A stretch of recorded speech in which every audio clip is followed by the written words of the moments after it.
Good morning. We are extremely pleased that you are here. It is good to come together for the purpose of co-creating. Do you agree? Yes. You are knowing what you are wanting? Yes. You are knowing what you are wanting? You are appreciating the contrast of your time and place? Not so much. Sometimes. The less contrast, the more you like it. From your broader non-physical perspective, you see contrast as a wonderful thing. But from your broader non-physical perspective, you did not intend to stand in the midst of abject discomfort. You saw contrast as variety, as choice. You did not see it as agony. And while contrast to ecstasy may be agony, you said, I will go forth, and by what I selectively sift to focus upon, what I selectively choose to be the reason for my vibrational offering, I expect, you said, that law of attraction will for the most part match me up with good feeling things. You did not say, I'll go forth and torture myself into success. Because from your broader non-physical perspective, you understand that success does not come from that which is uncomfortable. You know that source energy, pure positive energy, is the energy of well-being. It's the energy of good feeling. It's the energy of love. It's the energy of appreciation. And you knew that that was, by your standards then, by your inner being standards now, the epitome of success. If you let joy be your standard, then you will always be in alignment with your source. If you let anything else be your standard, like growth or struggle, then you may find yourself in vibrational alignment with that which is not in harmony with who you really are. You are in your physical body's extension of source energy. And the more you are in alignment with that source energy, the better you feel. The more you are in alignment with that source energy, the more of that which you would call positive emotion is your experience. So as you are paying attention to the way you feel and always reaching for thoughts that feel good, then you are in vibrational harmony with that which is your source.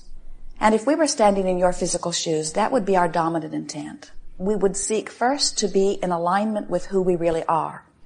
And then we would use our ability to focus in your time-space reality upon those things that evoke from you desire. That part comes easily to you. The contrast that lays before you helps you to easily identify things that you desire. And as you identify those things that you desire, source energy answers the request instantaneously. Sometimes our physical friends do not really believe that because they experience what they would lovingly call a sort of lag time often between their conscious recognition of desire and their conscious receiving of the desire. And we say, yes, there is a buffer of time here in your time-space reality. But what you are experiencing goes far more than because of a buffer of time.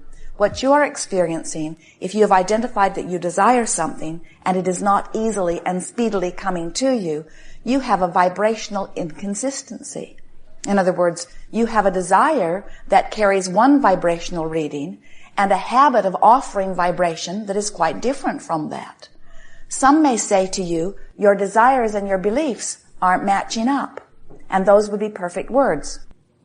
That's what we'll be talking about here today. We're going to show you how by choosing thoughts that maybe have nothing to do with what you're living, but have everything to do with what you would like to live, how you can choose a little snatch of something and use it to focus upon, and in doing so, maybe it might only be 5 or 10 or 15 seconds, you achieve vibrational harmony with a little piece of what you want, And you practice that and practice that and practice that and practice that until it does not feel so foreign. In other words, it begins to feel more and more normal to you.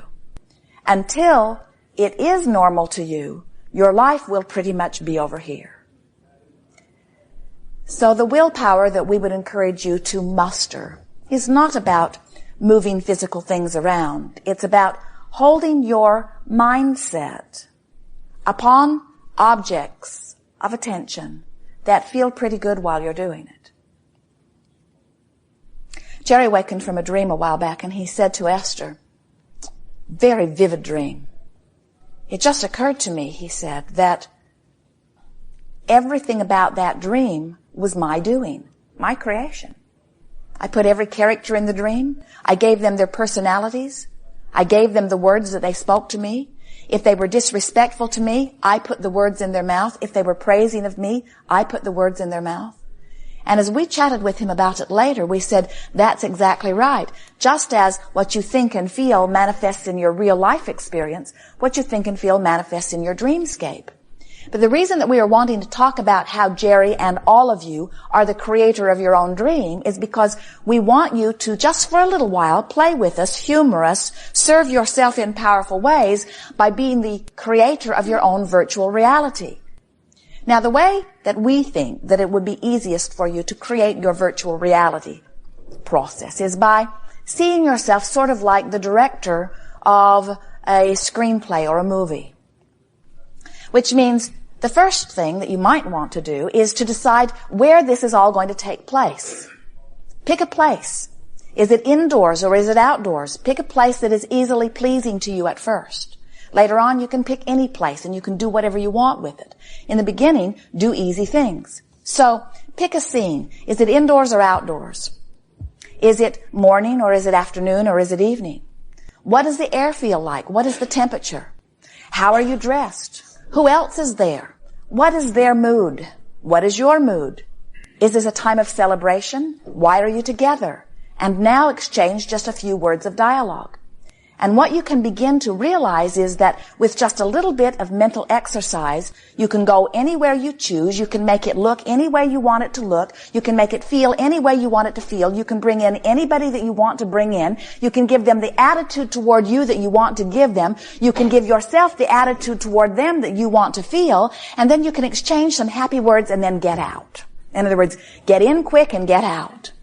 As we gave this game to a group a while back, Jerry and Esther had a rather long drive the next day, and as Jerry worked on editing or did a little reading or took a little nap while Esther was driving, every opportunity she had, she would say, all right, where is this scene? And she would pick some favorite place.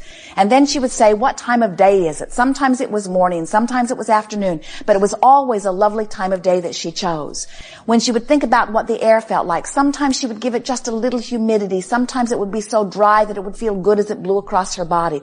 Sometimes it would be 90 degrees with no humidity at all. Sometimes it would be 86 degrees outside and 86 degrees in the water. In other words, she thought of every pleasant combination of temperature and humidity and time of day that she could think of. And then she would bring lovely friends to come and play with her. And they would have all kinds of lovely experiences. She got so good in her virtual reality that she began to resent reality. Just a little bit. Jerry would say, where are we? And Esther would say, don't talk to me now. I need 30 seconds. I just need 30 more seconds. Because the virtual reality was something that she could control everything about. And she began to recognize that she could control the fluctuations in her own vibration just by directing her thought. That's what we want you to begin to understand, because the universe does not know why your vibration is what it is in any moment. In other words, you could be riddled with all kinds of diseases. The doctors could have pronounced you disease-ridden yesterday, and today you could be driving down the highway like Esther is in the monster bus in some sort of fantasy virtual reality, and there would be no representation of any disease within your body. And if you could maintain that more than you maintain your awareness of the disease could not remain in your body. It's only there because somehow, without knowing it, you have chosen thoughts that are a vibrational match to it. You get a sense of it? And we want to tell you that every single one of those thoughts that you chose that is a vibrational match to disease, every single one of them does not feel good. It feels like anger, or it feels like frustration, or it feels like resentment, or it feels like blame, or it feels like guilt, or it feels like fear. In other words, those thoughts are not good for you, and you can tell they're not good for you in the same way that touching a hot stove hurts. Negative emotion hurts, doesn't it? So, you worry, well, I'm all full of thoughts. There are so many thoughts within me. I've lived a long life and I've picked up all this stuff along the way. Oh, wouldn't it take a very long time to rid me of all of those negative thoughts?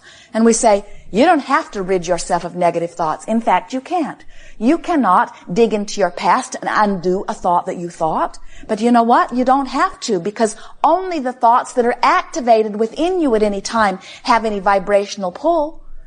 Something that you've lived a long time ago that is not active in your vibration, something that you lived yesterday that you're not thinking about right now, does not have any vibrational weight in your point of attraction. None whatsoever.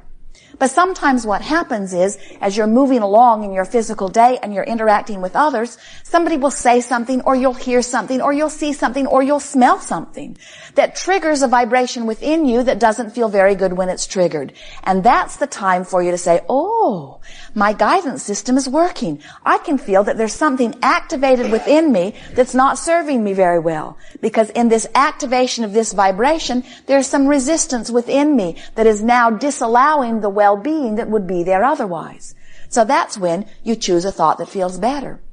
And if you, like Esther, have had the good fortune, or we could say good sense, of having practiced some virtual reality, then it's very easy for you to reach for a thought that feels better. If you haven't been practicing, then when you're in the middle of a negative thought, you sort of don't have anywhere to go. You sort of have to wait till it peters out. Meditation is a very good tool for stopping the rampage of negative thought. Because when you meditate, you quiet your mind. And when you quiet your mind, your vibration raises. And when your vibration raises, there's no resistance, and you're in alignment with source energy. But changing the subject, you know how if a baby is unhappy about something, and you distract the baby to something that is more pleasing, it is not so different from that. You're just wanting to distract yourself from uncomfortable, unpleasant, not good feeling thoughts, and reach for thoughts that feel better. We think that many of you do not realize the magnitude of the importance of this. But we say to you, if you harbor negative thoughts because they feel normal to you, in time, the representation of those negative thoughts will become greater than the initial negative emotion. In other words, if you've got some negative thoughts going on and you're not really aware of, or you're willing to endure them or tolerate them, don't worry, they'll get bigger. Law of attraction says that they must. And then the resistance gets bigger too. And when there is more resistance within you, then there is a greater toll on your physical body until greater manifestations that are not pleasing to you begin to occur. We think it is a wonderful thing when you are aware of how you feel and able to shift your thought to something that feels better, because in the early subtle stages, it's much easier to change vibration. It's just that most physical humans are more interested in action than you are interested in vibration.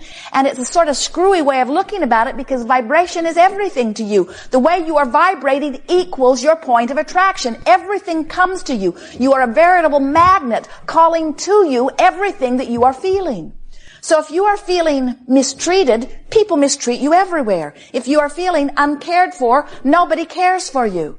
Jerry and Esther saw a little piece of a television special a day or two ago, and it was people who had been very famous for a short period of time and now were not in the limelight anymore. And this man is saying, when you have everything, people want to give you everything. And when you have nothing, people don't want to give you anything. And he was speaking it as if he thought that was backwards and unfair, that it's when you have nothing that people should want to give you something. And when you have everything, then they should not need to. When you feel good, more good comes. When you feel bad, more bad comes. It is law, you see. And so, as we're moving forward together today, it is our desire, if it is yours, to assist you in creating some virtual realities that cause you to vibrate in a way that lets in what you want. Facing reality only brings you more reality. And do not misunderstand. We know that there is much about your reality that is wonderful. And we want you to selectively